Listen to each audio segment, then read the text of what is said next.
Hey, it's day 3 of foundations. Today we're going to be talking about a back squat. We talked about the air squat on day 1. We also talked about the front squat. Now we're going to do the back squat and hopefully get some weight on the bar. We have our, if not lovely, burly assistant Taylor here, and we're going to get this rolling. Taylor, you've done this before? Oh yeah, I can totally do that. Okay, cool. Let me see just an air squat before we get going here.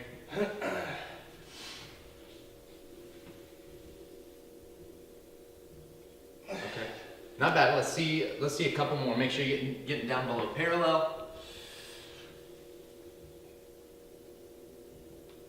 All right, good, cool. Yeah, before we get onto this bar, let's make a couple tweaks here. And remember what we talked about on Foundations Day. Your back's keeping really flat. That's awesome. It looks like you're keeping the hip angle, initiating the squat with the hip angle, not just sinking down with bending the knees. But I'm seeing a little bit of lean up onto the toes, and I'm also seeing a lot of a lean forward with the chest. Okay. So I want you to tighten up your abs. If you lean forward with this bar on your shoulders in that position, the bar is going to pull you forward, and the bar's center of gravity will go forward too. Essentially, you're just fighting that moment arm of force that the bar has out past your center of gravity. You're not getting stronger from it. It's just dumping off the side. So it's extra weight on the bar that's not doing you any good. Okay. It's going to harm you. So let's fix that. Let's keep it straight up and down. I want you to imagine that there's a barbell on your back. Don't let that change from this frontal plane here. Okay. Good.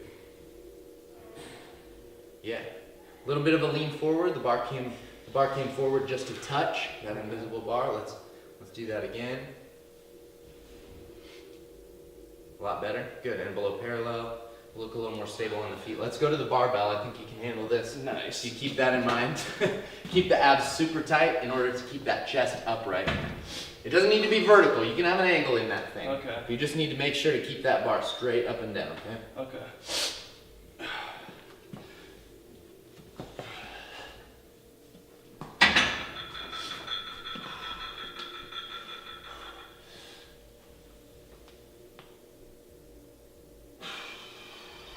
Nice. Give me 2 more.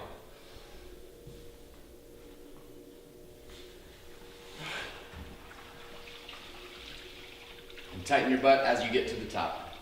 Now at the top, tight butt. Cool. Then rack it up. All right, nice job. Let's talk about what Taylor was doing for just a second. When he came to the bar, he lined up his hands symmetrically, consistently every time. He got under this thing and put the bar in the meat of his upper back. If you don't have meat, you'll get meat, but pinch it there and create as much of a shelf as you can for this bar on your upper back to protect your spine. Then what he did was he got under it as if it were a real squat, because it was. And he squatted up. He tightened his butt at the top and walked backwards, giving himself a little bit of room, separation from this rig. When he squatted, he wasn't super tense, gripping with a death grip. He initiated with the hips, kept his weight on his heels, went down, and then came up. And if you noticed his breathing, you can go back in this video and check his breathing. He took a good deep breath, a diaphragmatic breath at the top, held it. The duration of his squat, he exhaled a little bit on the way up, which is okay.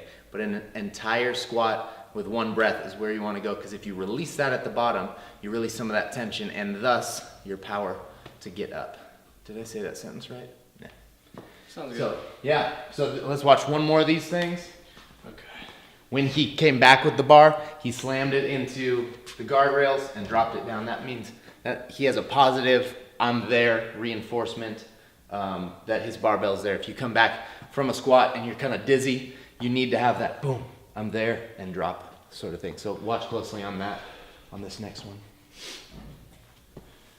Just 1 good one.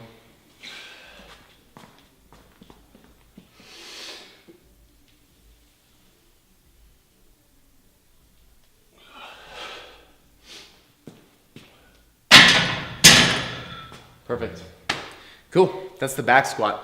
When we're going heavy with back squats, we're building strength, building up your foundation in the most muscles in the best area of your body. That's why we do a squat, and that's why we do weighted back squat, because we want you strong in your foundation. If you have a strong squat, you're going to be more likely to be fit. Okay, so we often take these in sets of 5, sets of 3, something like that, and we rest a good deal in between those in order to get back the energy to go hard again. This is different than our Metcon. Metcon and strength, different metabolic pathways, different goals. So this is going heavy, and soon enough you'll feel the Metcon, the metabolic conditioning, getting your heart rate up and stuff. But enough about this, we'll talk about that later.